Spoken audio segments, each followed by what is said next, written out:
hours. But right now we are dry to kick things off here in downtown Columbus. Here's the view of the Alpha Insurance Sky Cam. A few clouds this morning, so we get some of the very first morning light in this morning. But as far as any rain is concerned, that has stayed south of Columbus so far this morning. Here's a view of the radar. And again, you see a few showers popping up, mainly south of Highway 82.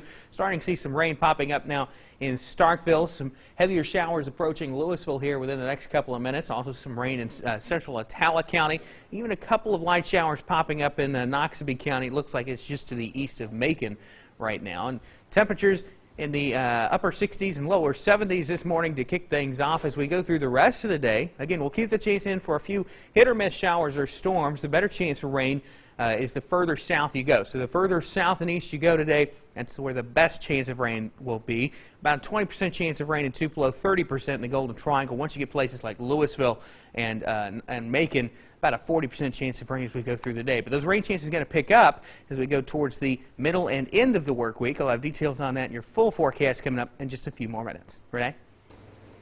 All right, Alex, thank you for that update. A Webster County deputy is still recovering from a car accident over the weekend. The Mississippi Highway Patrol responded to an early Sunday morning crash on Highway 15 near Manatee. A 2016 Chevy Silverado was traveling south when it left the road, hit a tree, and caught on fire.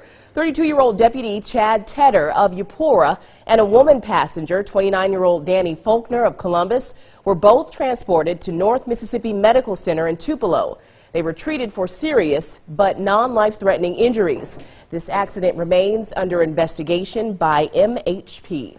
Well, 32-year-old Chad Tedder works part-time as a Webster County deputy, and he's a volunteer firefighter, a military veteran, and a nurse. Now he's recovering in the hospital with a serious injury, trying to get back on his feet.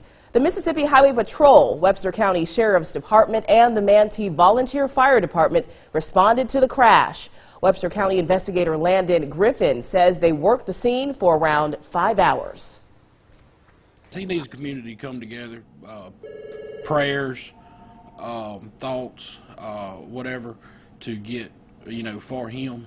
He is a member of our little community, and he helped our community selflessly. Investigator Griffin says Tedder has served many tours overseas. It's not known how long Tedder or the other passenger will be in the hospital.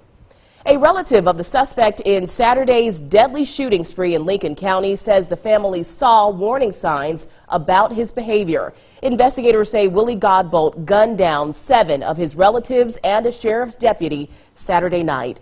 Adam Ross talked to the relative whose son is among the victims. Been having episodes for a while. Long before Willie Godbolt went on a weekend shooting spree that left 8 people dead, reports say the Lincoln County man had 4 run-ins with police over the past 12 years. Been acting out, pulling guns, shooting at things, dogs, and doing different things. So it's kind of leading up to this, but we never thought it would get to this point. The Daily Leader newspaper reports that in 2005 he was charged with armed robbery and aggravated assault. Records show he allegedly struck a man with a pistol and took his cash and jewelry. 8 years later, in 2013, the Lincoln County Sheriff's Office charged him with simple assault. And in 2015, Godbolt was booked for disorderly conduct, breach of peace, and failure to comply with a request from a sheriff. That same year, a state trooper arrested Godbolt for speeding, driving with a suspended license, and no proof of insurance. Godbolt's cousin believes he snapped just before he gunned down the deputy and 7 of his family members. I just think it's it's sad for everybody. He's my cousin. I love him. He just went through some things, and my son and my nephew, I'm just proud to know they're in heaven. That was Adam Ross bringing us that report. Godbolt is now in the hospital after being shot by police. During his arrest, he's facing capital murder and first-degree murder charges. He suggested to a newspaper reporter after his arrest that the incident started as a dispute with his estranged wife's family over their kids. Godbolt also said he was hoping he would be killed by police. Well, one teen caught in the crossfire says his life was saved by his 18-year-old cousin.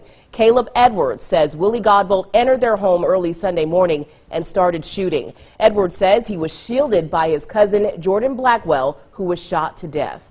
Caleb's 11-year-old brother, Austin Edwards, was also killed in the mass shooting. Well, coming up on Sunrise, Alex Puckett will have a full look at our Tuesday forecast. And next, a tragic kayaking accident, ends with rescuers discovering the bodies of a father and son. More Sunrise after this.